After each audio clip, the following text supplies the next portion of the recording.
My corporate career was obviously and is still thriving. I have been working with professionals and have been across 12 plus different countries, having handled a lot of global projects, working with senior people, mentoring teams. But you know what? During all of this whole process, what I observed and noticed was that there is a pattern.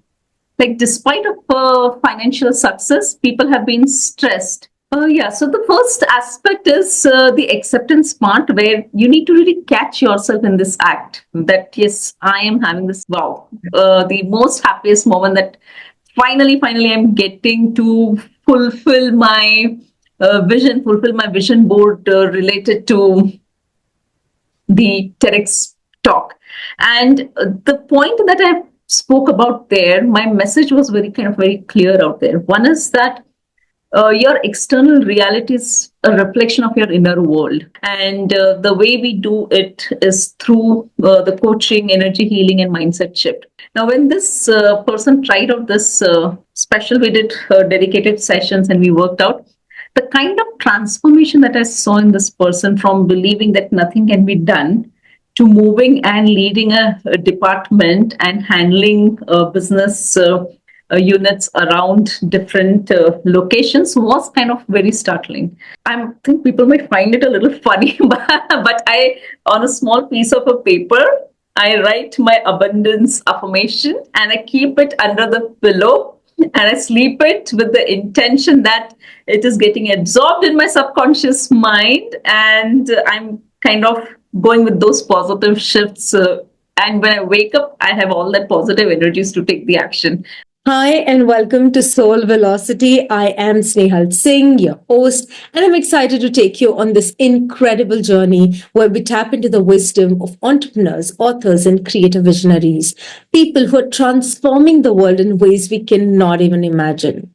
As the name suggests, Soul Velocity is all about finding that pivotal direction for your soul, mind, and body. A place where deep, real conversations ignite the fire to keep you moving forward. Right now, I'm thrilled to bring you a special series called as Voices and Verses, 100 Authors and Countless Stories. This series is all about celebrating the writing world, connecting with authors, publishers, marketers, entrepreneurs, screenwriters, playwrights, and filmmakers who are shaping the stories that inspire us all. Through these conversations, my goal is to encourage aspiring writers, support seasoned authors, and spark new ideas that can inspire you to take you on your own creative journey to the next level. Whether you're here to learn, connect, or simply just enjoy some amazing stories, you are in the right place. Let's dive in together.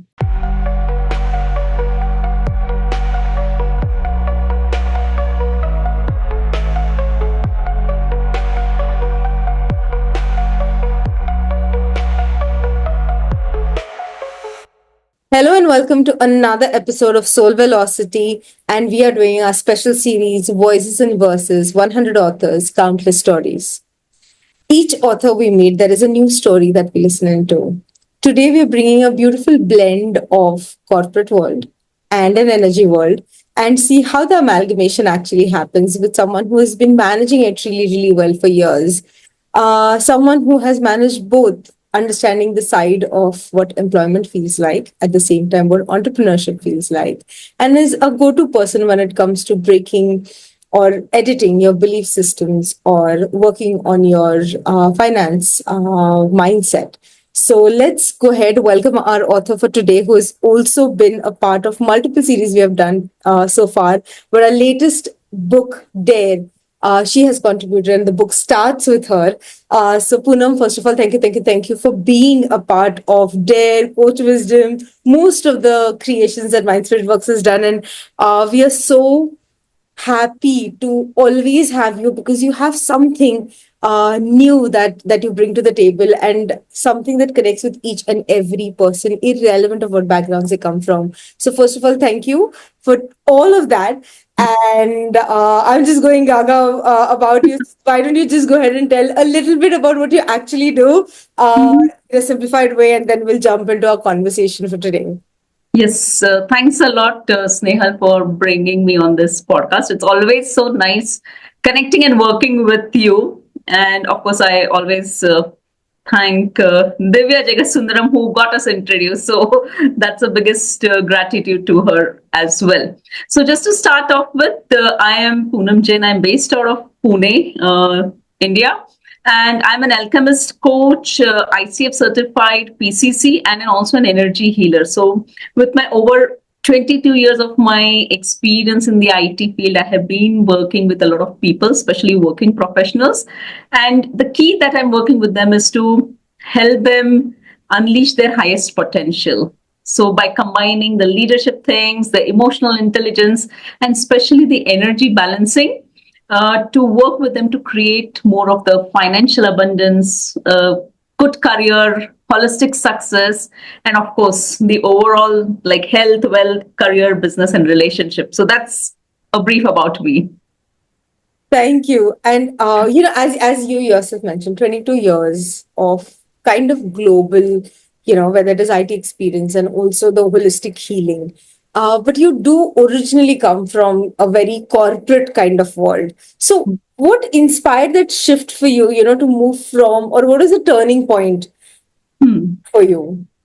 Yeah, I think that's really a very important and a very good question, Snehal. So, my corporate career was obviously and is still thriving. I have been working with professionals and have been across 12 plus different countries, having handled a lot of global projects, working with senior people, mentoring teams. But you know what? During all of this whole process, what I observed and noticed was that there is a pattern. Like despite of financial success, people have been stressed, they're exhausted, they're feeling stuck. And of course, I was also not an exception because with that peak going in, so with that, when I was working on one of the most important project for one of the long weekends, I was just wondering, and I questioned myself, is this all that I'm there for? Just surviving maybe from paycheck to paycheck? Is that something that I have something to look for? And I think that's when I went into and discovered that something which I had started in the year 1995 during my college times about my energy healing, I had left it behind. And then I rediscovered saying that instead of leaving it behind, I should use the power of energy healing and my subconscious reprogramming, which will kind of not only help me but also help the working professionals who have been working into the IT field. So that's where I realized that the true transformation will start happening when my mind aligns, my energy aligns, my action aligns. And this shift, this thought process which was happening, I have experienced it not just like an overnight since my college times, and then in the corporate, I have seen how it has helped me release my financial blockages, emotional blockages. And I definitely realize that it's not just for me now. I need to take it to the larger world. And that's where that inspiration came into, like, along with my work, start working with people on bringing this shift. So, yeah, that's about it. I think that says so much about you in terms of even observing beyond what a regular work line is. And one of the things that always stuck with me since I first ever met you is the word alchemist. I know generally when we hear the word alchemist, it is the book that comes into people's mind most of Yes, the times. But for me, my connection with alchemist started with you, and then I probably read the book. So you do call yourself an alchemist coach. So that's true.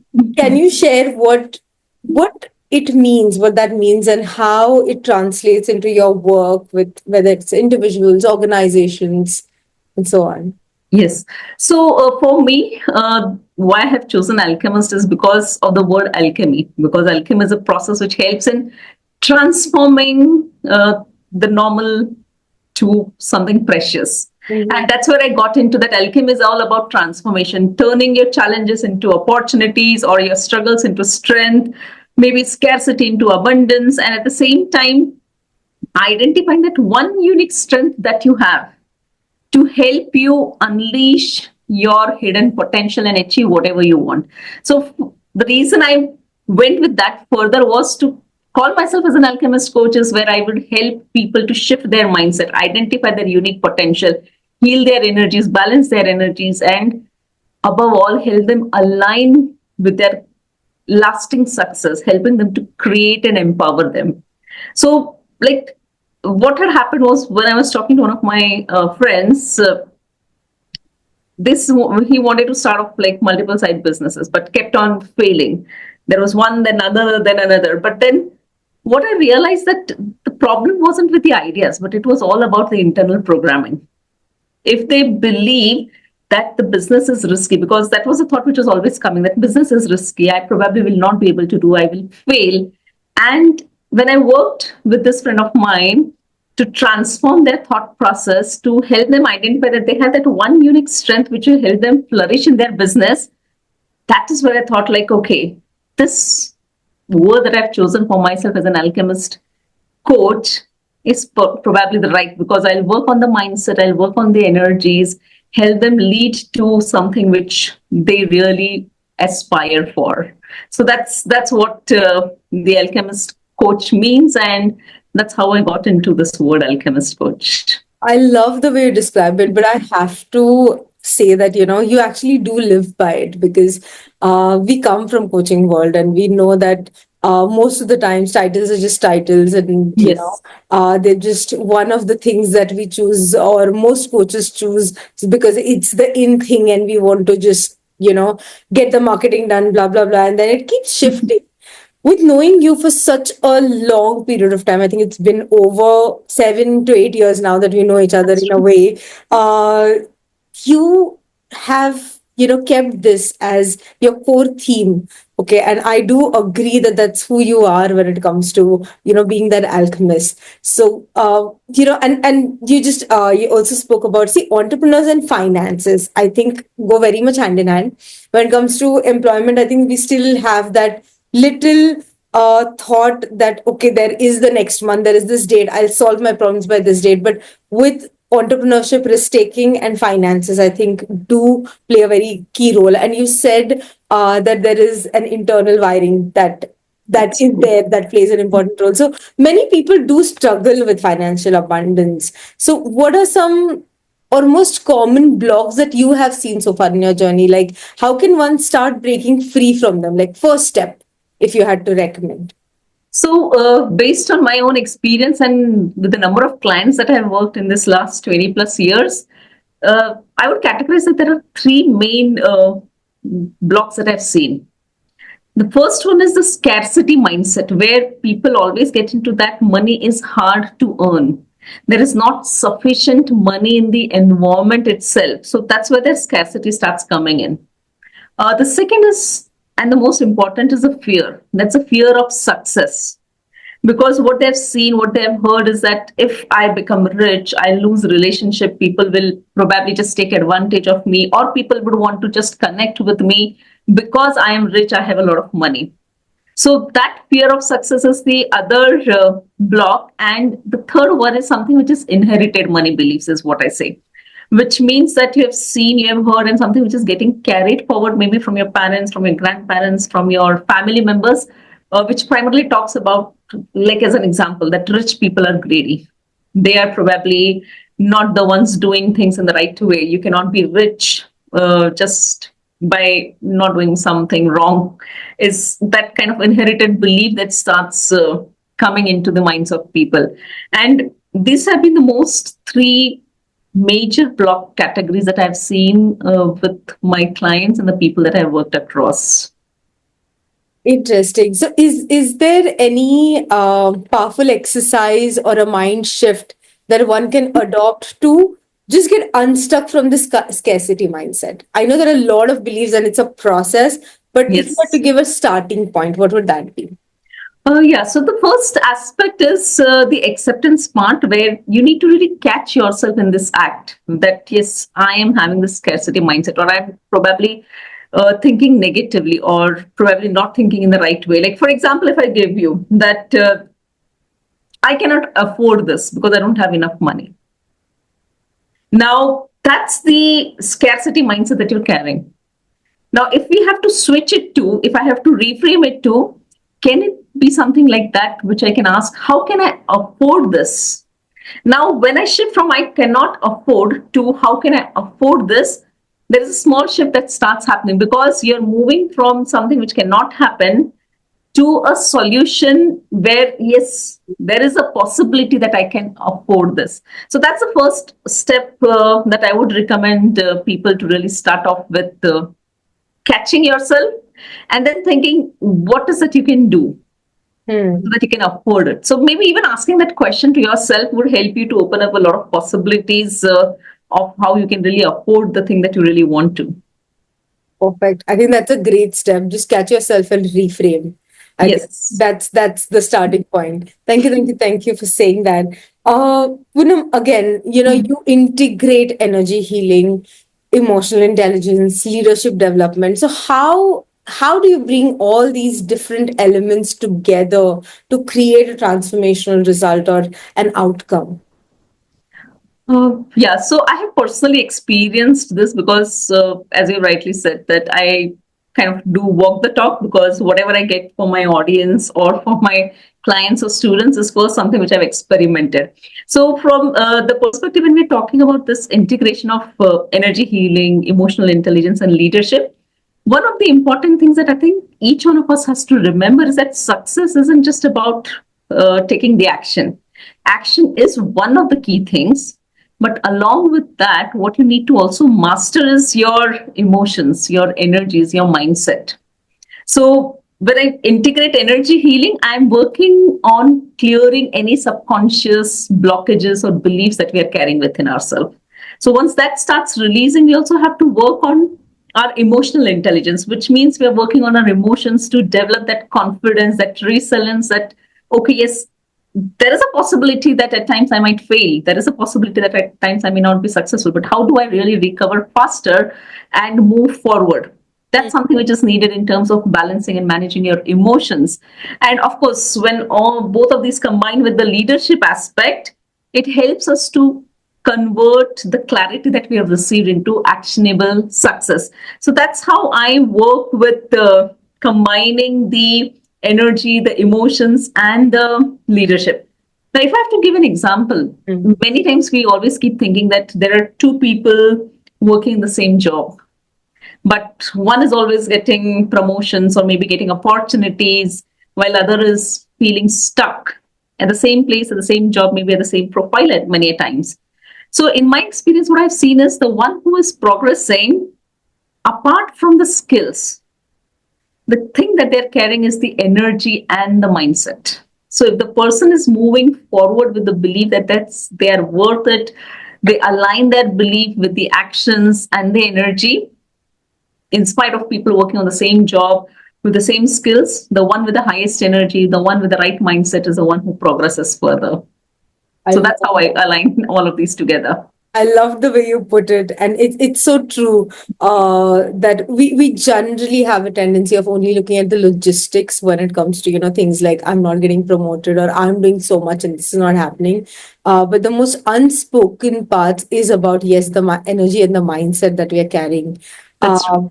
And you again did say that success is not just about this. So you have worked with various cultures, like 12 plus countries. You have catered to, you have coached professionals across different dimensions.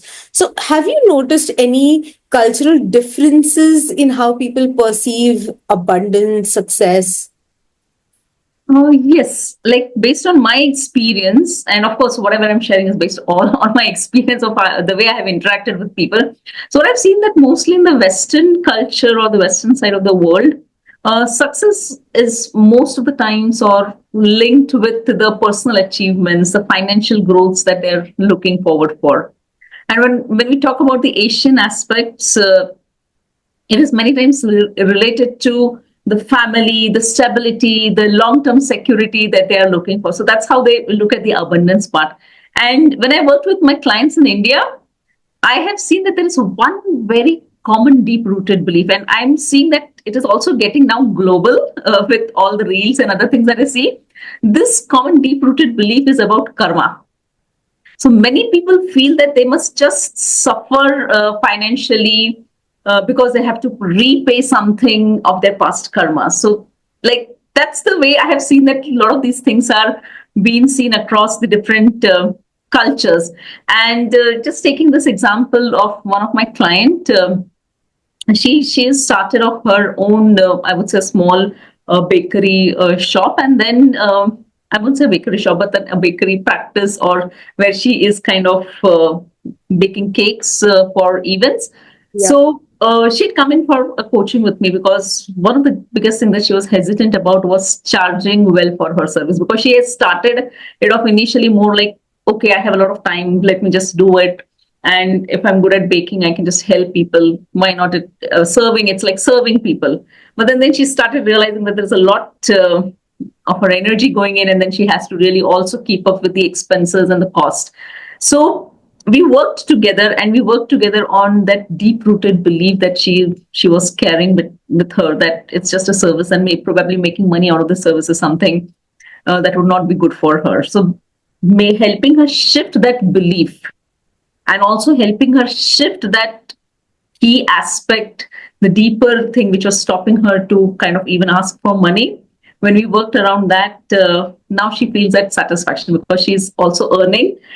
Because money is a form of energy, that let me tell you, because it may not be everything, but it is one of the key things which will help you achieve the rest of the things that you're looking for. And when we worked with her on this belief, she has been able to sustain her business, and not only that, but also start growing that business. So these are a few examples that I've seen across various cultures of how they see abundance and how do they define their beliefs accordingly.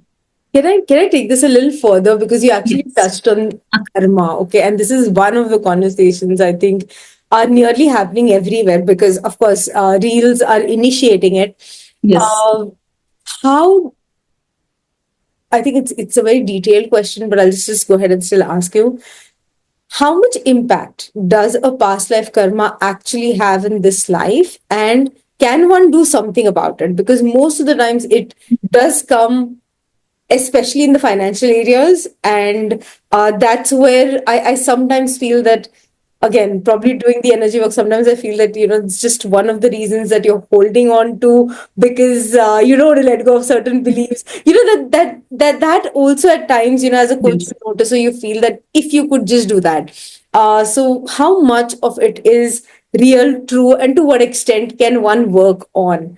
Like, do I have to be a scarcity mindset person all my life because of the karma that I had from the past life? Is that true? Uh-huh. So yeah, just putting it out. Yeah. It, I it I think that's really a very fantastic question, Sam, because there's a lot of times that I have seen people obviously asking about what is that has happened in my past, because of which I am here in this state of my paying the finances. cost of it. Yeah, because that's where it really happens. Many times what happens is, of course, people don't even remember what they have eaten yesterday, or what it was like yesterday, what has been happening a few days ago or a few months ago. And sometimes they may not even remember what's happened in their childhood. So I have a lot of people who believe in, who don't believe in this past life karma, and maybe it would be the same things with our audience who would be listening to it. They may or may not believe, because there's always this question, who is there who is writing all of these for us to look at our karmas, right? So that's again a part of a belief. When we talk about the past life karma aspect of things, I think it's all about the actions that you have taken, which are resulting as an accumulation today, right? So in my perspective, the way I look at things, if we have to work on it, I would say that start focusing on your present, so you can make your future better, right? So whatever you have done in the past, you're already experiencing the results of it, whether it is good or bad. But if you want to sustain and get more good results, more better results, start focusing on your present aspect of things, taking the right action, working on your energies, working on balancing it out, so that your present and your future starts working. So to answer that, do I really need to work on the past life aspect? My answer is no. You don't have to at times, because when you start focusing on your current path of the journey, you will be able to start working on your future and your present relatively much better. But at times, what happens is that a lot of the clients are stuck in their past, because they always feel that something went wrong in the past, and that's why I'm not able to do things in my present. So for that aspect, when I say the simple thing that we have to do is to disconnect. And like when I call it as the in an energy term, I call it as a cord of disconnection, where you don't have to really go and do a deep dive study of what really happened and why it happened. The simple thing that you have to do is, yes, whatever has happened, I accept it because I'm already experiencing it. So let me disconnect that aspect, rework on myself right now, rewire myself in this present so that my present and the future becomes better or the way I want to. So that's how I look at the things when obviously people are talking about the karma aspect of things. I love it. And thank you for simplifying it with giving a solution as well. Poonam, you have been an amazing orator. And first of all, congratulations. Very recently, your TEDx talk is also Thank you. out. So tell us a little bit more about what was your experience as a TEDx speaker, and uh, what is the key message you chose to leave your audience with in that one? So, being on the TEDx platform, yes, that was one of my goals last year because I was like, okay, I want to be on the TEDx. I want to be, and of course, one day I want to be also on the TED platform too. So, it started with this TEDx thing, setting up as my goal, setting up onto my vision board. And obviously, thanks to you too as well, because you kind of guided me on those direction of how I can get onto that path. And when this opportunity came in, when I applied and it got approved, that was like my wow, the most happiest moment that finally I'm getting to fulfill my vision, fulfill my vision board related to the TEDx talk. And the point that I spoke about there, my message was very clear out there. One is that your external reality is a reflection of your inner world. So if you want to see different results, you have to obviously change your internal programming first. So the key is that abundance begins in your mind first and not in your wallet. So that's a key message that I have been passing out in my TEDx talk, and it's been uploaded and available on the TEDx channel. So I would encourage people to just go ahead and search for my name, Poonam Jain, and it's rewiring your financial brain, and you'll get to know a lot about it. Yes, and the link will also be there in the captions of this video as well, so you can just hit it and watch it. It was I was lucky enough to witness it live, so Thank you. it's as she says, you know, your external world is a result of what your internal world looks like, and uh, Poonam, again, you know, we talked about, or you just said money is energy, but I don't think many of us associate it that way. You know, some people just associate wealth with money. And then there is that other aspect who look at it as a very holistic concept of it. Okay. So, how does financial abundance and holistic well being connect in your coaching world, or, you know, your philosophy of what coaching is? And I think that's really very interesting. And the important point that you have brought in, Snehal, is that people definitely do not connect money as a form of energy. They're like, money's a paper. Definitely, that's how they would look at it, and they would be like, why do I have to think about it as an energy? What would it mean for me to think about money? But let me tell you, when we're talking about money or the abundance aspect, the true wealth is not just about having money. As I said, money is an important medium and exchange which we use to get the things that we want, right? So if you want in health, you want good facilities, you exchange it with money. If you need a food, you exchange it with money. If you need clothing, so the basic necessities, the food, clothing, shelter, are all exchanged with money. So that's why money is one of the key important medium which will help you. So it's also about, when I talk about the freedom aspect with money, it is also about having time, health, and freedom, and above that also having meaningful relationships. So the true wealth is not just about having money.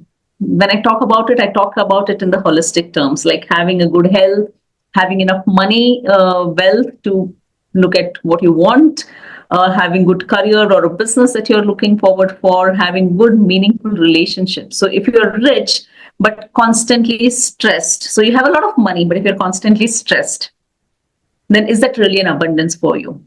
Like you're spending half of your time maybe in the hospitals, maybe in the ICU, maybe just visiting the hospitals and bills, paying the bills. So what is the use of that money that you're gathering if you're not able to enjoy and live a healthy life?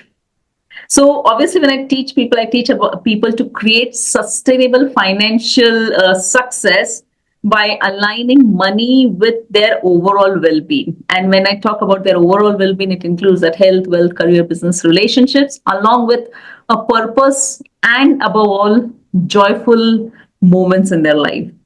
And that's how I connect this whole holistic aspect with the money aspect of things that we're talking about. It's interesting. And what I'm more interested in right now is, Poonam, for last, I think, 5 to 10 minutes, we have been talking only about money. And I'm wondering, all the audience that is listening to it, if they're observing, if they even have resistance towards listening to the word money. Because sometimes even listening to the word money does have a lot of resistance to it. And in that moment, there are so many beliefs that actually pop up to the surface that they can get rewired, but most of us are not even aware that we got to rewire it and not, put them back in. So probably just an invite to all those who are listening in. Puram, as I said, I've known you for a while, and I know that you're a person who, who doesn't only, spread the vibe that you have, but you have over a period of time created your own tribe, your own community through Alchemist Zen. And I've been seeing it. So, what is your core mission behind Alchemist Zen, and how do you help individuals in their journey of transformation? Is it only based on finances, or is it other areas of their lives? What is Alchemist Zen all about? So, the Alchemist Zen, my tribe, the mission of this tribe is to empower the individuals to break free from the limitations and create a life, obviously, of abundance, but also at the same time a purposeful and a freedom that they are looking forward for, like so that they can do what they want to. So it's like unleashing their hidden potential to achieve their dreams and goals holistically in all the areas of their life. And the way we do it is through the coaching, energy healing, and mindset shift. As I was talking about, that each one of us has a unique thing within them, which is their strength. Like we all have a DNA, and everybody's DNA is unique. Just like that, you have that one unique strength, and that's what in our tribe we do is we help you identify that unique strength of yours, that unique potential of yours, which will help you break free from all your limitations and help you achieve that abundance, that freedom in all the areas of your life and not just the finances. I love that. So, what if you could just give that one piece of financial wisdom that everyone should know? What would that be? I would say when we have to talk about that one wisdom that everybody should be thinking about, it is that the key thing is that whatever we want is existing in this universe at this point of time, right?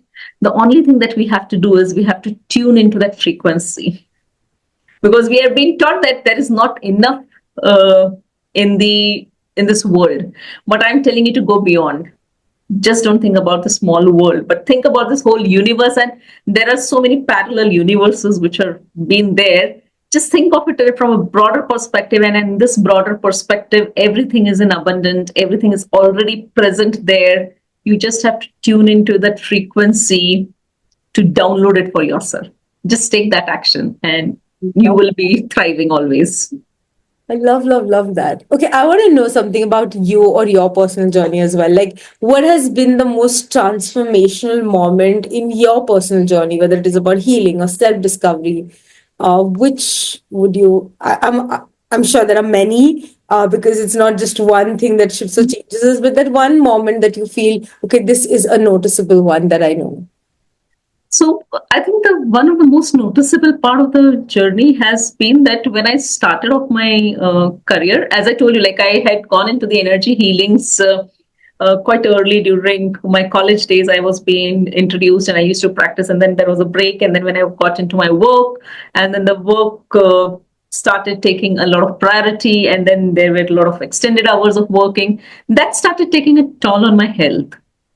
And when it started taking, and when I went to one of the doctors, and that doctor was like, come on, what's your age? And if you're just 20, if you're doing this, just think of how your whole life is going to be. And you may have to live just on medications throughout your life. And I was just calculating, even if I live up till 60 as an example, the rest of my 40 years of my life, I have to live on medicine and so much of medications, because she just gave me a list of prescriptions saying that you may have to go with this if you don't change it. And that was the most, I would say, transforming moment for me, where I was like, I had learned something. I need to go back and start applying to it so that I can really stay away from medicines as much as possible. I won't say that it is like completely eliminated, but yes, minimal medications and living more thriving life is what has been there. So that was one of the key transformation part, which I always remember, which got me back. It was like, I felt like it was a signal from the universe to tell me like, boss, you've learned something which will help you. You just have to get back to it. And that was an eye-opening moment for me. I can so relate to that, and someday probably I'll share the story. But even with the healing world, you won't believe it, Poonam. I got exposed to it in 2007. I went for some meditation and pranic healing center, and I heard everything. I'm like, are you kidding me? Like, I'm sitting far and you want to do energy healing for me. That didn't fit well with me. And 14 years down the line is when I understood what that concept was, which I was introduced to in 2007. Okay. Wow. I very well remember it because from my home, there was a direct bus which literally stopped at the center itself. I Oh, didn't even have wow. to struggle it. So I had gone for it. I sat through it, and the logical brain was so much at work that it just didn't fit into my understanding. But it took me a good 14 years to get there. And I'm pretty sure there were many learnings and, so on in the way. But I can so relate to this. Poonam, any of your coachy journeys, okay, like in your so many years of experience, is there a success story that truly stands out to you, someone whose journey of transformation has left like a lasting impact on you, even though you were the guiding factor there? Yes, there have been many. And like when I talk about one of these client, okay, again, because I work with a lot of working professionals, so a lot of, because that's a background, and of course I work with a lot of housewives and other audiences too. But this aspect is more with one of the working professionals that I was connected with, and I was working on with them for their it all actually started because this person knew me since a long time, and they knew that I do a lot of these things. But for them, it was like, come on, it's all like whatever you're talking is all bluff. It doesn't really happen, doesn't really work out. It is nothing that's working. But there was a moment in their life where things were not really working well. This person did a lot of things around, and then finally, one fine day, I just get a call of this person saying that. So you know what? I've tried everything, and now I want to probably try what you do as coaching and healing and everything, and how do you integrate? Because I don't know, things are not really working out for me. So maybe if I've tried so many, let me try this out also. Now, when this person tried out this special, we did dedicated sessions and we worked out the kind of transformation that I saw in this person, from believing that nothing can be done to moving and leading a department and handling business units around different locations, was kind of very startling. And that aspect of the journey really taught me was that there is always a right time for the right things to happen. That's very important, because even if I knew that person, the person knew me since such a long time, but that calling was not there. Okay. Right. And when that things come from the inner, I would say the inner wisdom, or that inner calling comes in, I think things really start shifting. And what you need is just that small push or that small shift for somebody to move from one to point B. And that was something which really got me into that reconfirmation again.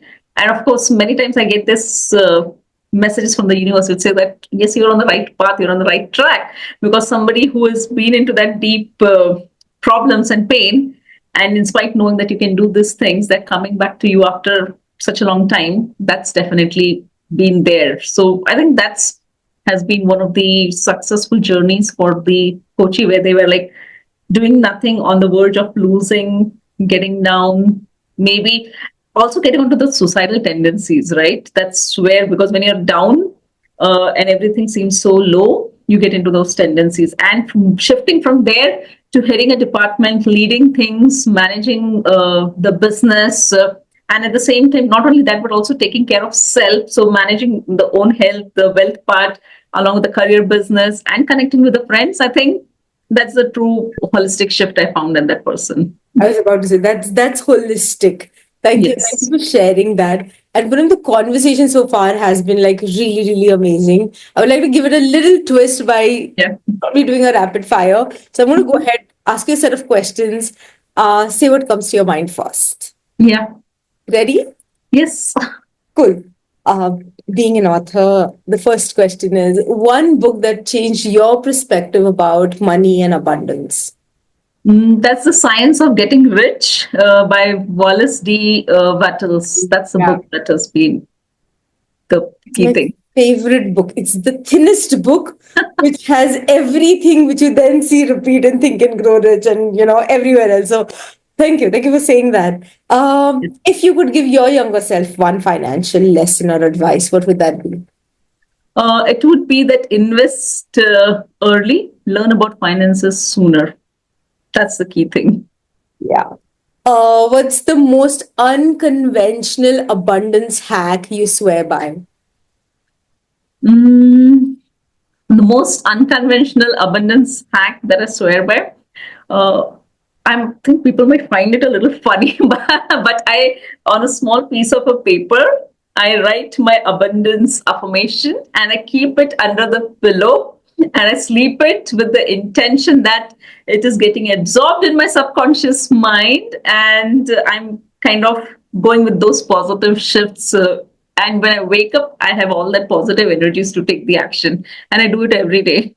I love that. And I think it's one of the fastest ways to change our frequency as well. Like, what you said earlier, that what you want already exists, and we just need to tune into that frequency. And Yes. I personally believe the pillow exercise always works to tune in faster. So thank you for sharing that. If you could have lunch with three thought leaders, any three thought leaders, past or present, who would those be? Mm.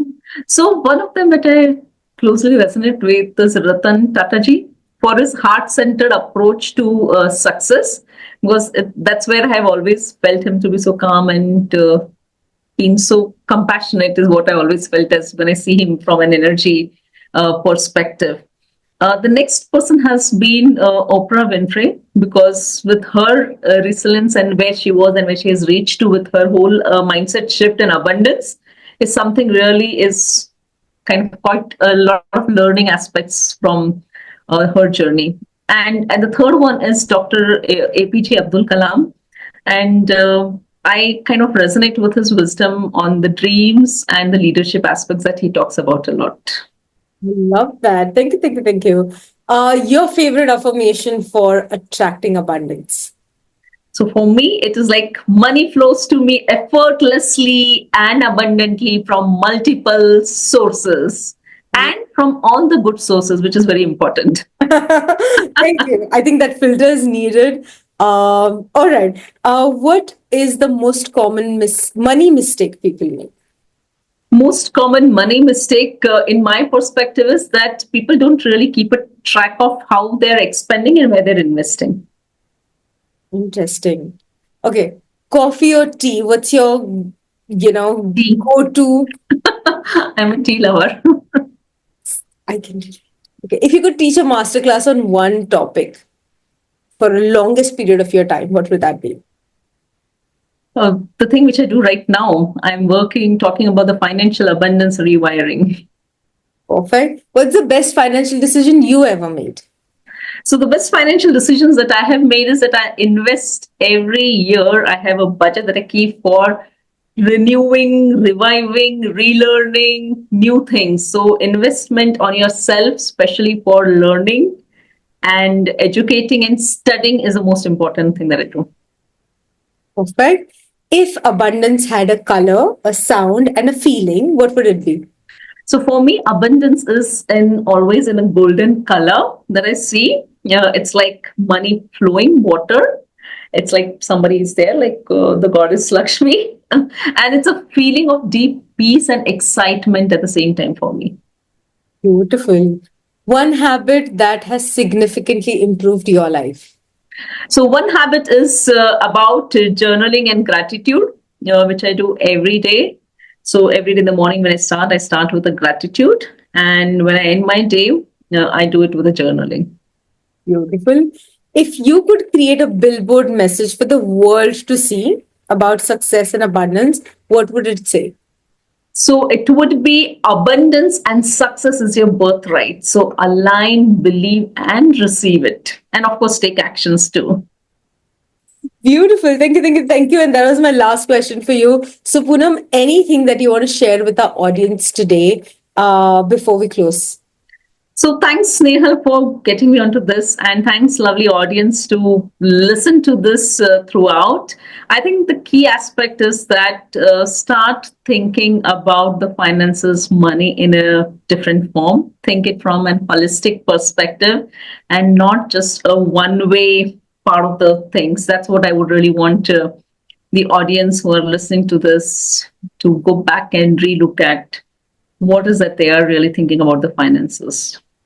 Beautiful. Thank you, thank you, thank you for saying that and sharing that. Guys, that was Poonam for you. An entire conversation on abundance and finances. Once again, Poonam, thank you for being here. And to all the listeners, please remember, we all are born abundant. All we need to do is claim that abundance by taking one step at a time. I hope you've taken that step today. If you haven't, the day is not over yet. So, leaving you with that, I will see you again with our next author. Thank you, thank you, thank you. Thanks a lot, Snehal. Thank you.